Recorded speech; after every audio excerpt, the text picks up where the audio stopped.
Warahmatullahi wabarakatuh. Pada kesempatan kali ini saya ingin menjelaskan mengenai gimana sih caranya menghitung kebutuhan energi menggunakan rumus Harris-Benedict. Nah, sebelumnya perlu teman-teman ketahui dulu, rumus Harris-Benedict ini sudah dikembangkan lama banget, ini sekitar tahun 1918. Nah, terus kemudian kalau sekarang untuk menghitung kebutuhan energi itu ada banyak rumus, mulai dari rumus yang sederhana, teman-teman ya nanti kita bisa belajar itu di lain kesempatan. Ini lebih sederhana dari Harris-Benedict perhitungannya. Terus kemudian ada juga rumus yang terbaru yang dikembangkan oleh WHO FAO setelah periodic consultation mereka yang terakhir di tahun 2004 berdasarkan data terbaru yang tersedia tentu saja. Nah, itu ada rumus baru yang dikembangkan. Nah, terus juga ada rumus yang lain yang lebih sesuai digunakan untuk kelas tertentu. Ya, nanti kita bisa belajar itu di lain kesempatan. Ya, mungkin nanti untuk di mata kuliah dietetik itu akan lebih dikenalin lagi.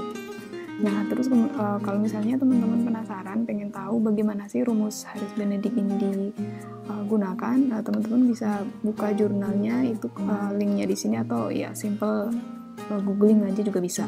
Oh ya, meskipun rumus ini sudah cukup lama, tapi ini masih juga dipakai sampai sekarang. Ya, karena berbagai pertimbangan mungkin ya. Kita lanjut saja ya. Untuk menghitung kebutuhan energi, rumusnya yang ini. Jadi TEE itu Total Energy Expenditure. Mungkin teman-teman masih ingat ya, kalau sekarang itu dalam menghitung kebutuhan energi, pendekatan yang dipakai adalah menggunakan energi expenditure karena itu lebih akurat dan ya berbagai alasan yang lain kita nanti dijelasin di lain kesempatan. Ya, ini TEE itu Total Energy Expenditure atau kebutuhan energi, anggap saja seperti itu. Dihitung dari BE basal energy expenditure, itu angka metabolik basal, terus dikalikan dengan faktor aktivitas, lalu yang terakhir dikalikan dengan faktor stres. Nah, untuk kategori aktivitas, ini kategori aktivitas itu untuk laki-laki dan perempuan sama ya, tidak dibedakan. Begitu juga untuk kategori stresnya, itu juga sama untuk laki-laki dan perempuan. Karena perbedaan laki-laki dan perempuan untuk kebutuhan energi itu sudah diakomodir di perhitungan angka metabolik basalnya atau BE-nya. Nah, untuk yang perempuan ini rumusnya yang atas ini, yang 655, yang ya lebih panjang gitu ya, dikalikan ya dengan ini angka-angka tertentu, itu persamaannya yang diperoleh dari penelitiannya. Terus kemudian kalau untuk yang laki-laki itu yang depannya 66 plus bla bla bla bla. Nah, ini rumusnya. Terus kemudian di sini kan ada berat badan dan tinggi badan ya. Nah, kalau tinggi badan itu ada juga umur ya. Tinggi badan dan umur itu jelas banget yang dipakai ya, tinggi badan dan umur pada saat itu.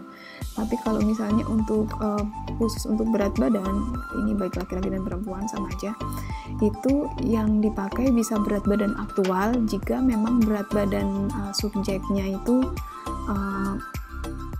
sudah ideal atau tidak ada koreksi, dan ya itu masuk dalam range berat badan ideal. Tapi jika subjeknya itu berat badannya berlebih, obes atau itu yang dihitung untuk menghitung BEE-nya, angka metabolik basalnya, itu berat badan idealnya. Nanti penjelasan lebih lanjut mungkin di mata kuliah dietetik ya. Kita langsung aja ke contoh soalnya. Nah, di sini contoh soalnya ini mahasiswa umurnya dia 22 tahun, berat badan 48, tinggi 150, dia aktivitas sedang dan dalam keadaan yang sehat. Kita akan menghitung kebutuhan energinya. Nah, kita pertamanya itu ngitung berat badan idealnya terlebih dahulu. Ini pakai yang rumus tinggi badan dikurangi 100 dikurangi dengan ini tinggi badan dikurangi 100 yang sudah dikalikan 0,1 ya. Itu hasilnya ini 4 untuk tinggi badan 150, berat badan idealnya adalah 45 kg. Nah, kita kemudian ngitung range BBI-nya. Nah, range-nya itu di sekitar 10 10% di bawah berat badan ideal dan juga sampai dengan 10% di atas berat badan idealnya. Ini kalau misalnya mau dihitung ini kayak rumusnya gitu. Tapi biasanya teman-teman kalau udah sering hitung pasti cepet. Nah, ini kan kalau 45 ya.